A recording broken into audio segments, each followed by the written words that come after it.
rebellion is a very unattractive trait. Yeah. And I do think that in time it does physically make people, I know this sounds kind of superficial, but it does make people less attractive when they consistently live that rebellious lifestyle.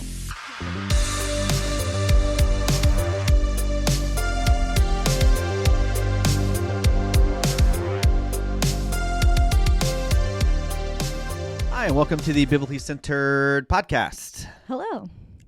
Episode 10. Yes. Yeah. Woo! Moving out of those single digits. Into the double digits. Yeah. That's exciting. Yes. My name is Johnny Jordan. This is my wife, Danica.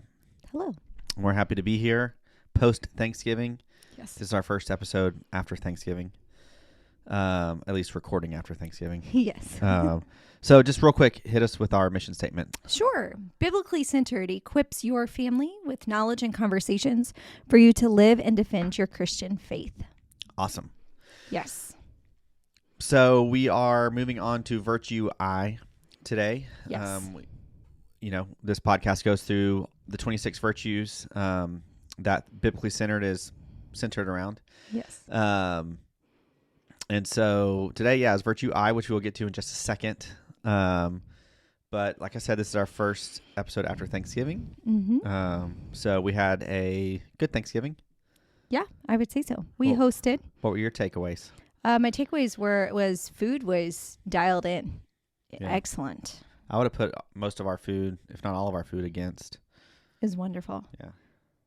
It's wonderful what following Joanna Gaines' green bean casserole recipe can Okay, do. let's talk about Joanna Gaines. Okay, because she's kind of a conundrum to me. I haven't Googled this, so I don't know the answer. But how is she a home remodeler with her husband, Yeah. and also is a chef who has enough original recipes to create an entire cookbook? I don't. They're probably not all original. That's what I'm saying. They're probably not all original, are they? No. They're probably just slapping her face on someone else's recipes for selling. It's like ghostwriting. I don't like it. Just I saying. don't like it. Some of them there are stories and they are personal to her, and then some of them are like, here's a great recipe for No, this. what they did is they wrote a recipe book.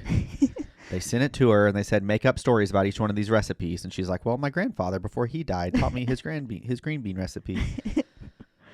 She doesn't have a blurb between every. Only the ones that she could come up with something.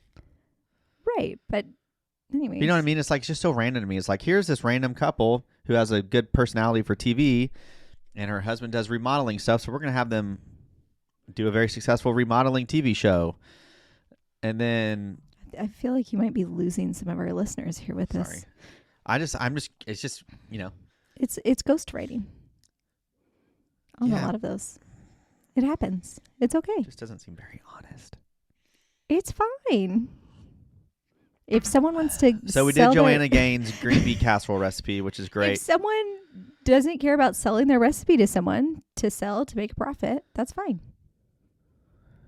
Some grandmother at home with that green bean recipe is living a great life right now. She's the one who lived and died by that recipe, is that grandmother. And she's going to go to her grave nameless. Anyways. So yes, we did Joanna Gaines' green bean recipe. We had some great cornbread dressing. We had some great sweet potato casserole. That dressing, I've never had dressing like that before. Most of the time, I guess we do stuffing, which a lot of times is from a bag, and you throw with some sauteed onions and celery and chicken stock and call it good. But yeah, this year you made homemade cornbread, and then it had chicken and all sorts of stuff. Chicken and chicken stock, of course, the onions and celery. Yep. There is some stuffing mix in there as well. There's some cream of chicken soup on top that you bake it in. Yeah. So Kent Rollins, he's a YouTube chef, great guy, older guy. Do you think all of Christian. his recipes are his recipes? Yes. That recipe in particular was his mother's, and he gives her credit. I'm just saying, Joanna Gaines does credit some of those, but not all Maybe of I them. need to read her book. I think you do. But I just never seen this woman cook a day in her life. And then here you You go. know She has what? a best-selling I think cookbook. putting her name on recipes to me is a lot better than ghostwriters who write a whole book and then some celebrity gets to step in and take the credit for it. It's the same. It's the same thing. I don't care. To me, it's different. Recipes are different. Because you're thinking that person is smart enough to write a whole people book. who are buying Joanna Gaines' book think that all they these recipes. don't. Yes, they do. They think all of those are hers. She doesn't even say that. I'm just saying. She doesn't say that. Okay, but your guy. Anyways, Kent Rollins, look him up. He's a YouTube cook guy. I would say chef. I don't know if you'd call him a chef. He's just country cooking. Everything he does is outdoors, and he's an older gentleman. He's a Christian guy. He prays a lot before he'll eat the food that he prepares. Yep. He's got these 2 little dogs that come in the shot every now and again, and he feeds them scraps of whatever he's making. It's just fun. Anyways, his cornbread dressing recipe is what I used, and it was really, really good. Anyways, and then the dog show, of course, we've talked about. Of course. Which was an interesting one this year. Last year was amazing, so I knew this year was not going to top last year. Last year, the Frenchie won, which I always root for. Mm-hmm. And this year, which one won? I don't know. It was random. It was a Sealyham Terrier. I don't know if I'm saying that right. I don't know. Sealyham Terrier, which... Oh, it was that one that looked like its hair was like super like... Yeah, looks like this. Oh, See okay. him? Oh, okay. Do you see him? I see him. Yeah. Yeah, just not my choice, but... Yeah. Yeah, I mean, we don't know. I have zero clue what these people look for when they look at these dogs. I just like the cute They're ones. looking for the best, most accurate version of that type of dog, which I don't know how you're supposed to have knowledge of all of those. I'm sure all the dogs that made it to this level of their breed are probably all pretty good. So, just finding the one that you decide is the winner is just random. But yeah, this year was a Sealyham Terrier, which online it says it's a friendly, tail-wagging 3-year-old male named Stash. He charmed his way to winning the 22nd annual National Dog Show presented by Purina. So he was just a charmer. That's why he won. Great Dane should have won. That thing was giant. Yeah, the Great Dane was awesome. I like the Dalmatian. Yeah, I like the Dalmatian was Golden cute. Retriever. I feel like the Beagles, they just skipped over the entire show. I don't even think we got to see them. No, we didn't. So I drum at our church. You know this, but for the people at home, I'm on the worship team at our church. I do know this. Yeah. And the Sunday before Thanksgiving, we were in the kind of the green room band area hanging out, and our worship pastor asked us what we look forward to the most at Thanksgiving. We were doing kind of like a this or that, and it was the parade and dog show or football. And I was the only person in the whole room that selected parade and dog show. I'm very proud of you. Yeah, everyone else stared at me like I was crazy for saying that. Did we even put football on? I think we watched, or we had it on at some point, but I think no, Dallas played that day. Yeah, so we maybe watched some of it later, but we do dinner, not lunch. So our main cooking was during that. Yeah. I like to just be able to sit and watch all the things I want to watch. Yep. So. So lots of opportunity in Thanksgiving. You have, a lot of the people you have either going to see family or you have family coming to see you. And there's a lot of different people in your home, a lot of different environment in your home, different, dynamic in your home with a lot of different people. So, sometimes parent or kids can feel like they have license maybe to act up a little bit, but that's why we got to bring them back to Virtue I. So you want to go ahead and read Virtue I for us? Wow, we cut straight to that. Yes. Okay, so this is the last virtue in our How We Make Choices category, which have included virtues E through I. So virtue I says we intently listen to our parents and honor their God-given authority. Yeah, which... All right, and I will also continue and read our virtue definition. If there is a virtue that you got to repeat to your kids, maybe on a daily basis, it might be this one. Yes. Virtue definitions, because we love definitions. So the first one is honor, which is revere, respect, and to treat with submission. And then obedience, which kind of pairs with that, would be compliance with the command, the performance of what is required by the authority, and abstaining from what is prohibited. So this one kind of covers both of those. Sure does. Yeah. Exodus 20:12 says, Honor your father and your mother, that your days may be long in the land that the Lord your God is giving you. And that's Exodus 20:12. Correct. It is the only commandment out of the 10 commandments to contain a promise, which is kind of cool to think about. So yeah, it's our duty as parents to train our children, and then it's their duty as children to honor their parents. Yeah. So Proverbs 1:8-9, hear, my son, your father's instruction, and forsake not your mother's teaching, for they are a graceful garland for your heart and pendants for your neck. And I think we kind of talked about this in last episode about like selfishness, and obviously we're all inclined to self-centeredness from an early age. And I feel like sometimes it feels like maybe as children, we don't realize how much we should value our parents until it's maybe too late or until we're too old. Yeah. I mean, I wish I knew the quote, but it's something along the lines of like, I didn't realize how much wisdom my father had until I forget the quote. I'd have to look it up, but it's along the lines of, it's not the fact that your father and mother suddenly are now wise, but it's just now that you're older, you understand the wisdom that they had when you were a child that you just didn't have the framework to understand. Yeah. But I like that Proverbs 1:8-9, because like at least the way I take it, it's like, to listen to your father and your mother, and that they are a graceful garland for your head and a pendant for your neck. And so when I think about that, and I'm sure there's probably a richer context to, that, but for me, it just kind of speaks to the fact of like, truly like people who honor those who have gone before them and live a life, and not saying, we don't want kids to get caught in the trap of just trying to do everything their parents want them. Like your dad wants you to be a baseball player, so you're just going to grind it out because you want to, make your dad proud. That's not what we're talking about. But in terms of just honoring your father and mother in the way you live your life, and like it is an attractive thing. Right. And I think we've seen in our world that rebellion and going against your parents, it's a very unattractive thing. Yep. And I know that, especially when you're a teenager, and like I've said about me, as a teenager, I never had like any crazy bouts of rebelling or anything. There still is that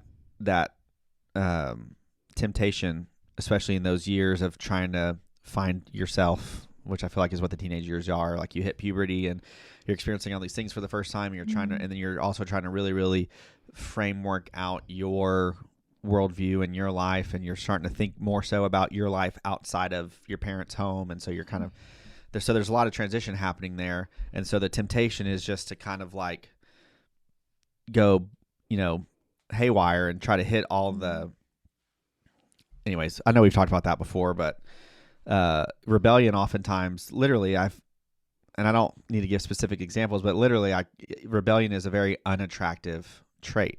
Yeah. And I do think that in time it does physically make people, I know this sounds kind of superficial, but it does make people less attractive when they consistently live that rebellious lifestyle.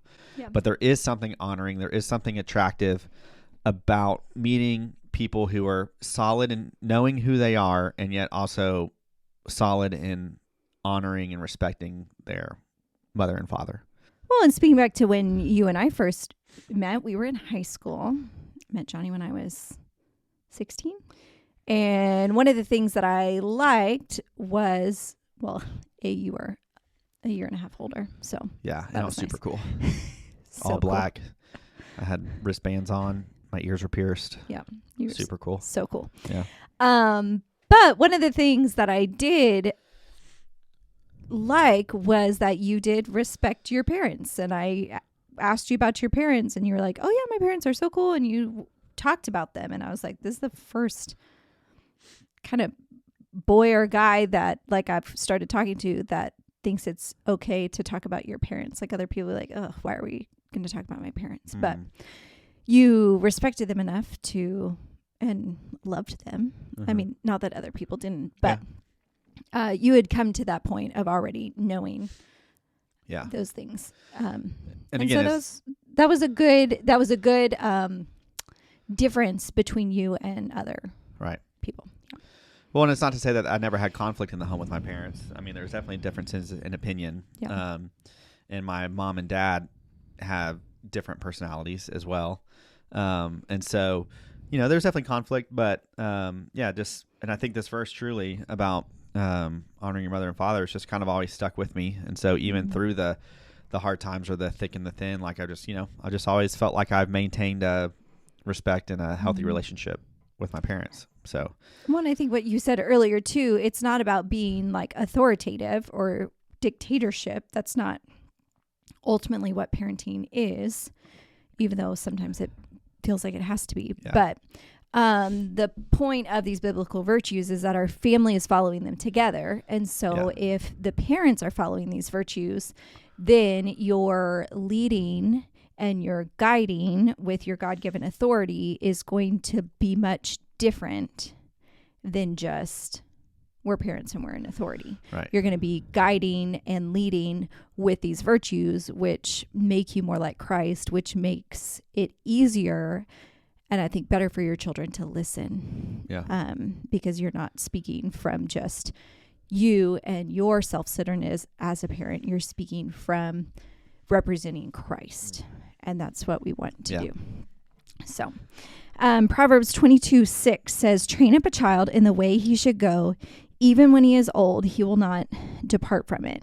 And I know we've talked about Proverbs before. They're not promises per se, but they're more, if you do this, this is more likely to happen. Right. So obviously, if you train your child up in the way they should go, then they are more likely not to depart.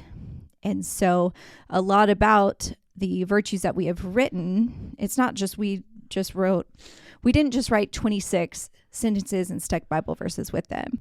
They've been elaborated. We have apologetic statements and Socratic questions to go with them to really foster these in your children. So you're not just learning, I intently listen to my parents and honor their God-given authority. They're learning, what does honor mean? What does God-given authority mean?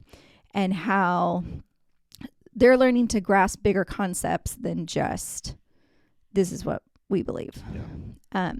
Which in turn is training them. Training them isn't a one and done. Training them is a consistent over time, layer by layer thing.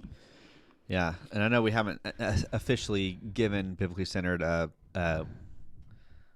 verse, of like the verse, but I feel like Proverbs 22:6 is kind of like the verse for me. Like this was the one that kind of started getting the wheels turning of like, what does it mean to train up a child? Yeah. And obviously, we've had the conversation on this podcast and together and in our curriculum and stuff about just the fact that taking your kid to church on Sunday is not training them. Right. There is immeasurable amounts of benefits to being committed to a church family, but it does not take the mantle of training your child. Right. That's on the parents. And so it's just important for us, and that's why we developed Biblically Centered, is that we wanted to give ourselves the resources and the roadmap and the navigation system to really consistently be training our kids up in the ways of Christ, but specifically on specific things, right. And really instilling in them the why behind these things that we believe as a family. So when our pastor last Sunday talked about, if you could lay out maybe a map or something and print out all of your calendar and where you're spending your money and all of those things, like, would that actually point to training your child to Christ, or would that point to training them to baseball or training them to this? Or, what is your time and money centered around? Because that is ultimately the priorities that your family and your children will recognize. So what we are trying to do is say we are biblically centering our family, and that's what the majority of our calendar and our budget and our time is spent around. Yeah. And again, I don't want it to feel like we're beating a dead horse, but I don't know who's listening to this and if this is their first episode, but just to continue to reiterate the importance that you have to make these things priority in your family, and you have to make your relationship in your church a priority in your family. It's just, it's common these days with especially how much opportunity there is for children and how much pressure there is on parents to feel like they need to make sure their kids, quote unquote, succeed in something, to get them involved in all of the activities, overbook their schedules, and then people will kind of treat Sunday as like an off day. And so it's like, yeah, we might go to church, and it's flipped from what it should be, because there is benefit to having your kids involved in extracurricular. Obviously, that's a great thing, and the interests that they have, like, whatever it is, music, sports, theater, underwater basket weaving, whatever kids are into these days, foster those interests in them, because those are, for all we know, those are most likely gifts from God that they're wanting to develop. But your faith and the church you're a part of and your community of faith should be the hub that your life is revolving around, not the outskirt that you might be able to fit into your schedule if there's not a tournament that weekend, or if we don't, have this activity. Well, this if you weekend. think about, activities are great and they do a lot of benefits. We're not saying don't do those things, but what will you have for the rest of your life? You will have your faith for the rest of your life. Yeah. So that is what should be the big pillar that we're building in our lives and in our children. Whereas, like, if your child was so wrapped up in basketball and then, God forbid, something happens, they break a leg or an arm, and now that priority in their world is taken away. Yeah. You just think about, what is that going to do to them? What is that going to do to your family? Because now you're like, we've lost the thing that we're all centered around all week. Like, that's what we always do. Whereas if it's in the context of God as our pillar, then it's like, you know what? This happened and it's going to be a challenge, but with God, we can get through it. And maybe this is an opportunity for something else. Like, you're able to reposition, I think, easier when things do happen, because your life is centered around something more important than those activities. Yeah. Again, activities are great. Love activities. Get your kid getting their energy out in activities and making friends and teamwork and all those things, which they do. They play into, because one of our virtues is we practice using our gifts diligently. So we want to foster those things, but under the context of the bigger pillar of honoring Christ. So, can I say one more thing real quick? Sorry. I saw from a pastor that we know from Tulsa. He was the pastor of the church we were part of when we were there. But anyways, they had posted a reel, I think, on their Instagram of a little snippet of a sermon. But it was good because he was talking about, like, statistically, there's not really a difference in the world and the church in terms of divorce rates. But, like, there is like what we talked about, like committing to your church and being actively involved in your church and community. That is church. But, there's plenty of people who maybe attend church once a month, once a quarter, but they're still considered these in those divorce rates of correct. So I think it's a little bit of a skewed, because, like, if you're in a church like that church, for instance, very culture heavy, like very community heavy, like a lot of the people who are there have been there for a long time and are very, very intertwined in each other's lives. They put a very high premium on, like, being, like, not missing church, like, do not let Sunday, other things Wednesday, on your calendar become a priority over church. Like, be involved with the families in the church, like, really commit to this. And it's like when you're in that kind of environment, the divorce rates plummet. Essentially disappear, yeah. Not to say it can't happen or it won't happen to someone, but when you're talking about statistics, like, when you're really, really committed in that, like that type of community, that type of insulation, that type of environment really can foster health and accountability in your marriage that might not be there otherwise. Yes. So if you're kind of just one of these families that you want to honor God, but you're kind of just here hit and miss, not really committed, your kids aren't really involved much in church, and you're kind of in church, but you're kind of not, like, you're just not giving yourself the right framework to have the appropriate relationships and accountability in your marriage to maintain a healthy marriage. Not to say that this is not a marriage podcast. I know it's more geared towards parenting and spiritual development, but Well, you you have to can have look a at strong that. marriage to have strong kids. Yes. Well, I'll take that back. You don't have to, because there's plenty of different situations. But in the ideal setting, if you're a husband and wife who are married, raising children, like, you need to have the priority of your marriage being right. like the focus. Because if your marriage is healthy, then you'll be able to be in a healthy state to be in the same page to raise your kids. Yes. Well, I think, and kind of to speak to that statistic and stuff, because I have heard that, because, anyone can mark off the box of, Yeah, like, I'm in the we're USA, Christian. we're Yeah. Christian, but when you look at anything like that, like in church and not, I'm sure you could split it 50-50 for whether or not your child follows or not, or does this, or, but obviously what they're saying is, if you mark the box, I go to church every time the doors are open, then those numbers dramatically change. Yeah. And so those are going to change for your child as well. If they're in church all the time, then obviously their priorities, they're not going to view things as maybe hypocritically, as if you just kind of go whenever. And this is kind of who we are. But if it's your whole life, then you'll be living it and they'll be seeing it. Right. Yeah.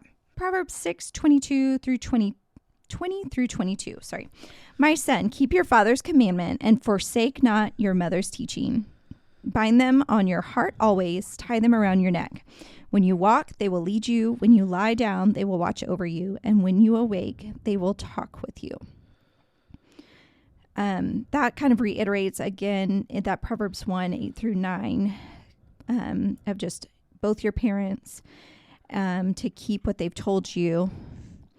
And so, anyways, I mean, there's safety in that. There's safety in being raised in a family that is committed, that is teaching you the way to go. Obviously, that does insulate you and helps your faith in a way that would otherwise be compromised. Mm-hmm. So, yeah, it says when you walk, when you lie down, they will watch over you. So just, yeah, our children are always listening and they're always seeing. I think, what is it? It's more caught than taught. Correct. And so we want to be giving them things to catch. Yeah.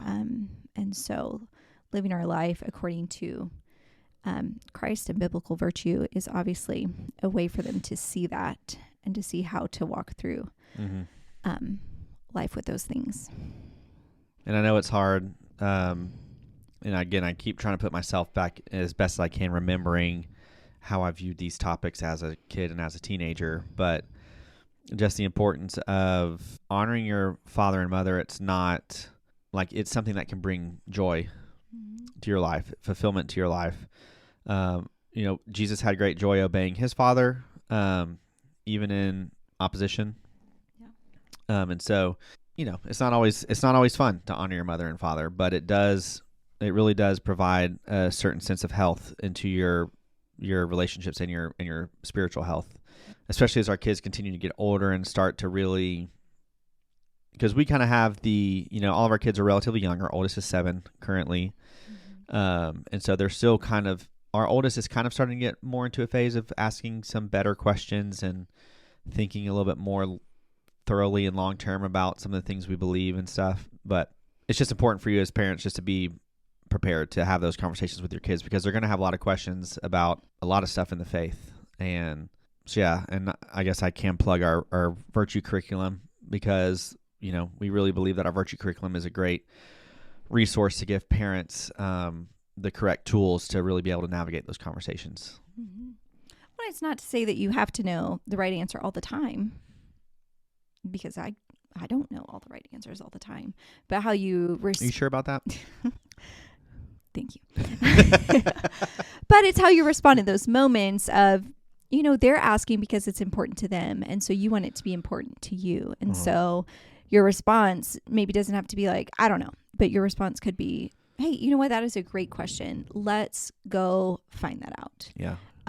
Which there are a ton of great resources. I know, like I have an old Bible dictionary that I got from an estate sale, a lot of old just Bible storybooks and things where, anyways, it's a lot of great information. If they ask, who is this, or what was this, or what does this mean?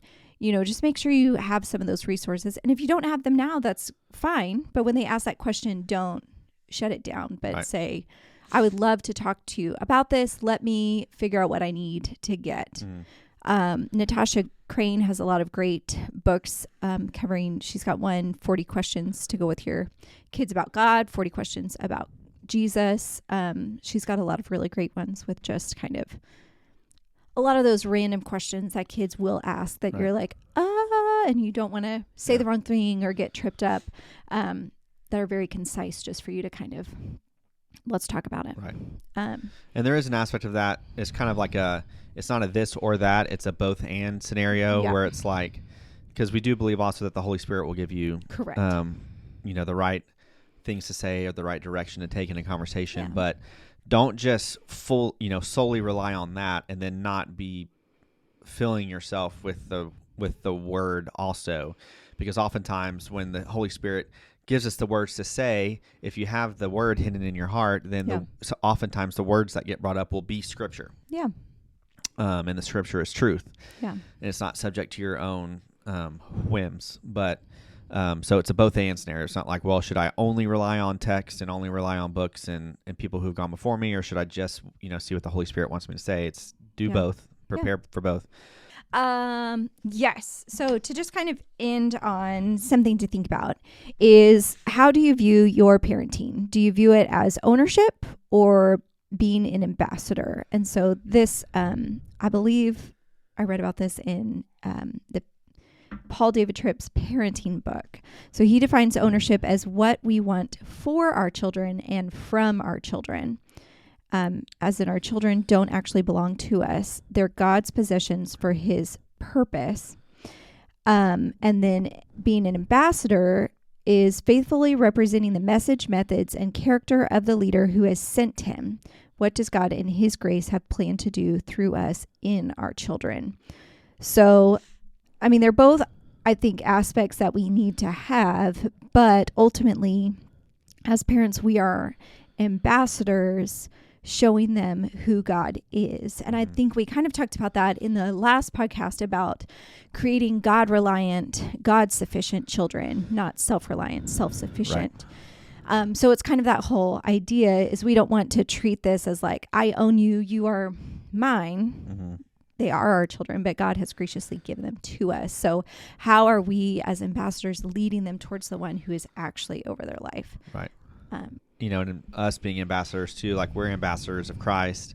So we are coming to our children representing Christ. And we've made this point about, like, especially when your kids are young, like, you are the Jesus that they see. Yeah. So it's important that you are an ambassador of that and representing Christ well. And then also stewarding your kids wisely and developing in the things of the faith so that their influence can be multiplied in the earth. And, because we truly believe, like, God has a purpose for us and for our children.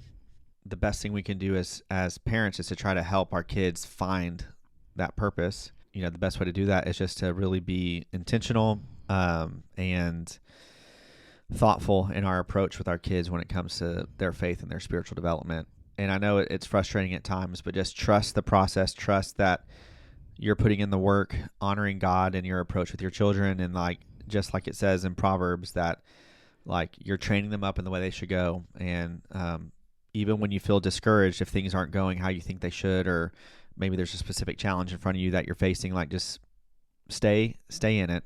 Stay committed, and we believe that your kids will see that, and they'll honor you, and they'll come back. Yeah, I think so. Another aspect in just thinking through that, being an ambassador means you're on the behalf of someone else, which means, in my mind, it's easier to admit mistakes because you're just sort of this vehicle that is going back and forth. Whereas if you are the owner, if you own something or you're over a business or something, and if you make a mistake, that's almost a lot of times harder to admit, because then it's like, oh, that's speaking in my character. So maybe in your viewing that, you'll be able to take weight off of yourself and then be able to point like, I made this mistake, but this is not representative of God. And that will be easier to sort of show your children than you are the be all, and then you let them down, kind of a thing. Yeah, that's true. Anyways, random last thought. It was a good last thought. Thank you. Let's see. Visit biblicallycenter.com. Yes, it's kind of been updated, I think, since Thanksgiving. Yeah, so we have a lot of great stuff on there. Our merch store is now up and on there as a tab. Go check out, buy some fun, biblically centered merch. Yeah. And then we also have a few new resources on our resources tab to kind of prepare some free ones to prepare for our curriculum, which is really close. Yeah. So. Oh, yeah. And now we're leading into the Christmas season, so it'll be a lot of fun. We're going to have a Christmas episode coming up. Yes. Which will be fun. Yeah. Yeah, so be ready for that. Woohoo. Thank you guys for listening, and we'll see y'all next time. Bye.